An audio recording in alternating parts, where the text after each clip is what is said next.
right, we currently have news about update 4.60 just went live right now. They said they got a big update coming, including the winner of the Community Champion Concept Contest. So here we go. Doom Tower rotation number 3. We mentioned before there's going to be 3 Doom Tower rotations, and this is going to be the final one for the time being. You can expect to see some old bosses, but their affinities are going to be changed, all right? So the first one we have is Bommel the Dreadhorn, which we did talk about him earlier this week when he was announced. So again, all affinities, boss. He has Ruinous Crush, attacks all enemies, decreases bomb detonation countdown by a turn, and instantly activates any HP debuffs on targets and decreases duration of those debuffs by 1. Magma Flood, attacks all enemies and places HP burn. And a passive is enemies receive 100% more damage from HP burn for each bomb debuff they're under. So again, it sounds painful. Rain of Bombs removes all buffs from all enemies and attacks them. Places a bomb debuff on each enemy that detonates after 2 turns. There's an additional bomb debuff for each buff removed, and these bomb debuffs cannot be blocked and they cannot be removed. Dread Minions. Place a 50% increased attack buff on the Bommel the Dreadhorn and summons 2 Dread Bombs. And so we actually saw that when we were watching the video, and also gets an extra turn. And the increased attack buff cannot be removed. Summons a Dread Bomb every time turn meter is decreased. So you have to be cautious about decreasing his turn meter. And then the passive is called Pressure Wave. Each time an enemy places a debuff, except bombs, places a bomb debuff on that enemy and detonates after 2 turns. Bomb debuffs cannot be blocked or removed. Each time a bomb buff detonates on an enemy, there's a 50% chance of placing a stun on all other enemies. But Bommel also receives 200% more damage from being bombed as well too. The next one, you know, here's the Dread Bomb. The Dread Bomb is what Bommel is going to summon. Is detonation's a passive. It explodes at the start of each turn and deals pure damage to each enemy equal to 40% of max HP if the Dread Bomb is not under a freeze. So again, it seems like it's becoming critical for there to be a freeze. And with that being said, they did say before that Pixneal was getting a buff, so maybe they'll fix her and she'll be good for this. And the Short Fuse is also a passive, is immune to all debuffs, effects, and sources except freeze and HP burn. Bommel is all about bombs. He has a ton of them to place on your team. So things you'll need most are resistance, healing, and someone who could reliably freeze Dread Bombs to ensure they don't hurt as much when they explode.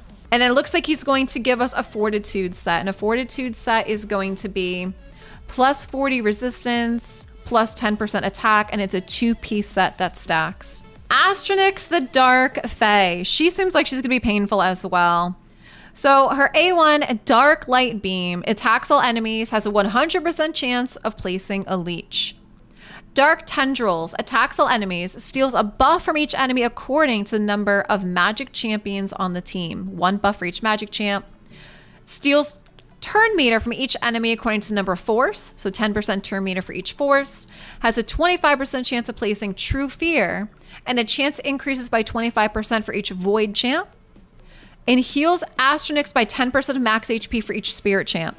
So pretty much everybody you bring in there, she does something depending on their affinity. Fairy Storm attacks all enemies, and all living allies will team up and join the attack. Damage increases by 25% for each living ally. Dark Abduction banishes an enemy and spawns a mirror copy of them. And Fey Mirror is the passive. Places a perfect veil on Astronyx for 3 turns and spawns mirror copies of all enemies. Mirror copies, they team every time her dark energy counter reaches 5. Also does a dark veil, and the counter resets after it reaches 5. So it seems like it's going to be tricky. It seems like it's going to be interesting. She's the second boss. Perfecting the team composition is key to defeating her. You need to have certain champs. You need to have damage, crowd control, and a certain turn order. And it looks like she's going to give lethal set. And I have to say, the set looks nice. Like, I like the design on it. All right, so we're talking about her lethal set here. It's going to be a 4-piece set that lets the wearer ignore 25% of target's defense and grants a 10% crit rate bonus. Very good for damage dealers. Yeah, it does look fun, huh? Does look good. So that's gonna be the lethal set. Clan changes. Like, here we go. Clan changes. All 90 clan quests are going to be available to all clans with no prerequisites. Elite clan quests are available to all clans starting from level 1. You still need to cooperate to get the best results, of course. Basic clan quests are going to grant 100 clan gold instead of 50. Expert clan quests are going to grant 200 gold up from 150. And elite clan quests are going to grant 350 gold up from 300. So while some will indeed be simpler, other ones are going to be harder too. And they said slots 3 and 5 in the clan are not going to have affinity potions anymore. They're going to have revenge accessories, 5% chance to counterattack when hit. So we'll get that in there instead. So looks like at least they're giving us something a little bit better in there. Okay, next, new champ. Here is the new Fragment champ that comes out on September 6th. This is Rorik Wormbane. We just talked about him a bit yesterday. Legendary spear attack for the barbarians. His A1 is called Wormslayer Hammer, attacks an enemy, and each hit has a 40% chance of placing a stun. Each hit also fills the turn meter by 15% if the target's not under a stun debuff. Dragon Rage attacks an enemy, 80% chance of decreasing the turn meter. If the turn meter is fully depleted, does an AoE stun on the rest of the enemies. Scalebreaker, the basic attacks an enemy, ignores 50% of target's defense. The Ascended attacks an enemy, ignores 50% of the target's defense, but there's also the passive, where this skill is used by default when counter-attacking, and it will not be blocked by block active skills debuffs. And his passive is called Titan's End, which is immune to stun debuffs, deals 15% more damage to bosses, and receives 15% less damage from them. So I think he looks pretty good. I'm gonna go for him. He seems like he pairs really well with other counterattack champs like Martyr, Valkyrie, Skullcrusher. And he's a spirit champ, which is nice. I know people were worried he's gonna be magic affinity, but he's actually spirit affinity. And here is the new champ from the Community Champion Concept Contest, Calvalx. Okay, so Calvalx is going to be added to the summoning pool. It doesn't look like he's going to be a fragment or a fusion or anything. It looks like he's just going to be added, so we have a chance to get him. So here he is. So Calvalx, Legendary Spirit, attack Night Revenant. So again, they did a good job. They didn't give us another magic champ. I know people were worried he was going to be magic. He's not. He's spirit. So his A1 is called Oozing Greatsword. Attacks an enemy, 40% chance of increasing the duration of poisons.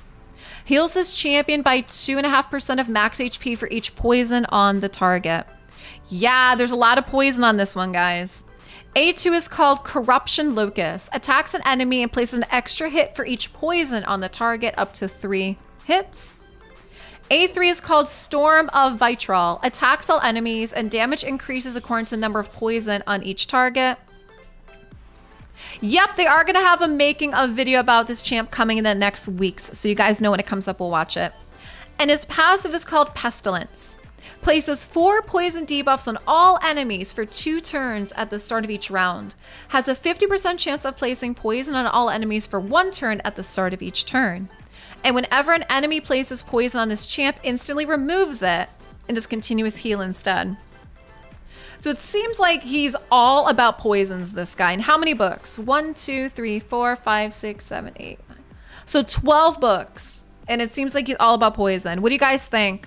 Do you guys like him for clan boss? Now it seems like it's just poisons, right? Dragon 25. Oh, there we go. So people are thinking he's gonna be perfect for 25. The passive is broken. Yep, looks like he can't be poisoned. I hear you like poisons. Yeah, what do you guys think? You like it? They definitely made him a poison champ for sure. And so this guy, like I said, he's not going to be a fragment champ. He doesn't look like it's going to be a fusion either. It just looks like he's going to be added to the pool. A cult brawler on steroids. Okay, yeah, we're thinking like a beefier version of a cult brawler with those poisons. So what do you guys think? Are you excited about this? I would love to know what you guys think. Leave me some comments. What do you like most about this update? Now, considering they're sharing this info now, that means the update is coming very, very soon. Very, very soon, okay? Hey, if you enjoyed this video, check out some more videos up here in the playlist on the top right.